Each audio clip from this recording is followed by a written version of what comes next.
My name's Andy Allo. I'm a singer-songwriter and guitar player, and I make music. There's no flaws in our design. Everything you feel is right. And if you seek, then you shall find. You're brighter than the northern lights. So here with Andy Allo, it's up the Empire State Building, and just gonna catch up and find out what she's been up to and what's next. So what have you been up to? I've been working on my new EP, which just came out today, and so it's called Hello, and it's more like pop rock, really fun music, kind of tells the story of my experiences from my last record, Superconductor, up until now, and I've been doing a little bit of acting.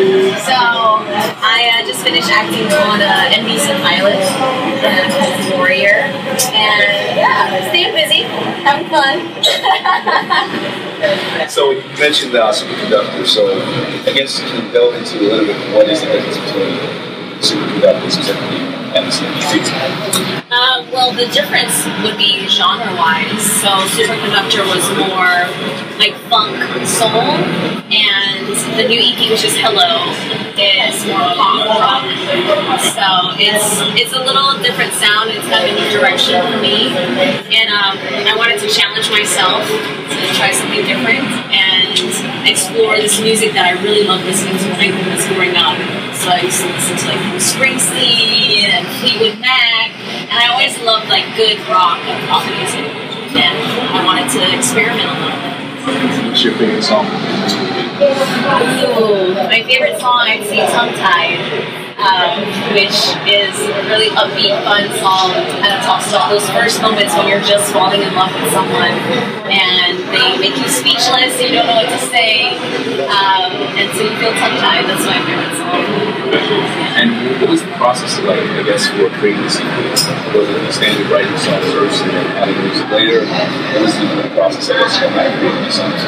I mean, the process behind creating the songs for the EP, I'd say, it depended. So sometimes it was a chorus. So like the Tongue-Tied, it started off with just the chorus. And for some of the other songs, it started on the guitar, where I just kind of come up with a riff. So one of the songs is Into the Wild, and that started off with just a guitar riff and me kind of singing, you know, a melody over it.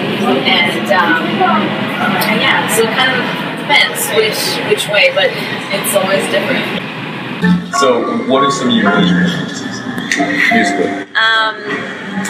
I'd say, gosh, I mean, I grew up listening to so many different kinds of music, like Bob Marley or Dolly Parton even, and Fleetwood Mac. So I listened to a wide range of music that, I mean, even growing up in Cameroon, I listened to African artists as well, like Miriam Makeba or Fela Kuti, you know, so my musical background is very eclectic, very diverse. And who do you listen to now when you're not listening to all this other stuff? I listen to the Rolling Stones, and I listen to kind of some of newer artists like London Grammar. I really dig their music. And there's this band called Machine Heart that's really cool. That's they're just like releasing some new stuff. Yeah. Where do you see yourself music-wise in another, say, 5 years? Wow. I mean, I didn't know. In the progression of an artist. That's the hard thing, is you never know where you're gonna end up. You know, I mean, when I was doing like Superconductor, I didn't know I was gonna do a pop rock record next. You know, I was just kind of living in that space of funk and soul. And as I've grown and as I've changed, so has my music. So I don't know where I'm gonna be in 5 years musically. I know it's gonna be somewhere crazy. Expect the unexpected. And I mean, that's the excitement, is kind of not knowing and seeing that my fans and those people that support me are just along for the ride and just following me on my journey. Do you prefer acoustic music or you prefer electric? Ooh. Okay, wait.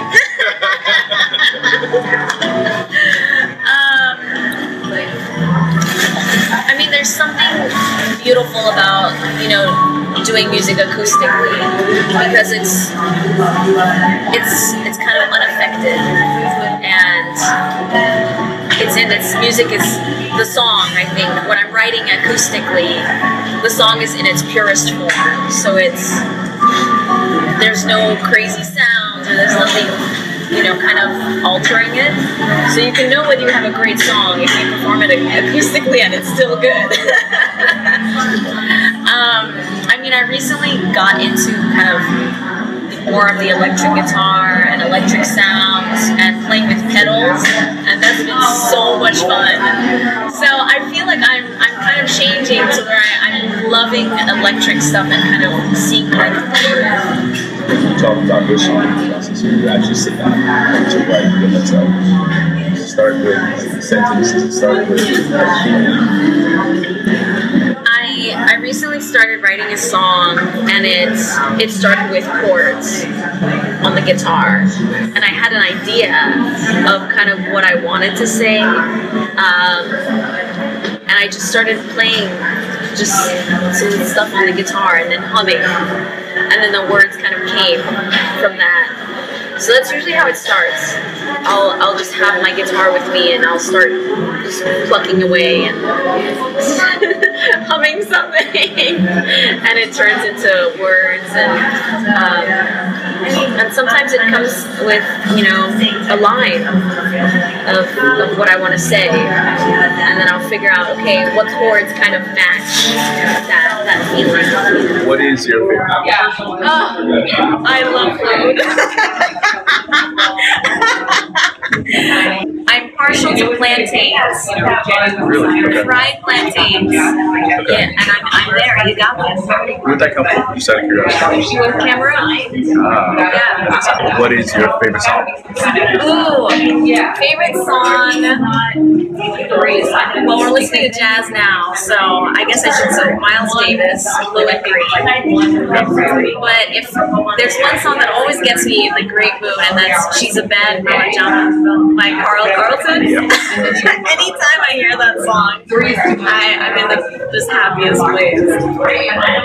If money was not an object, where would you live? You can live anywhere on the planet. I'd like to live in space. I did say planet Earth. Oh, did you say Earth? Sorry, I went somewhere else. You said money. I heard the part where money wasn't an option. I was like, okay, we can do some things. Space is interesting. I'm Andy Allo, this is T.I.R.M, and we're from This Is Real Music. Get my new EP, hello! Mwah. It's now or never.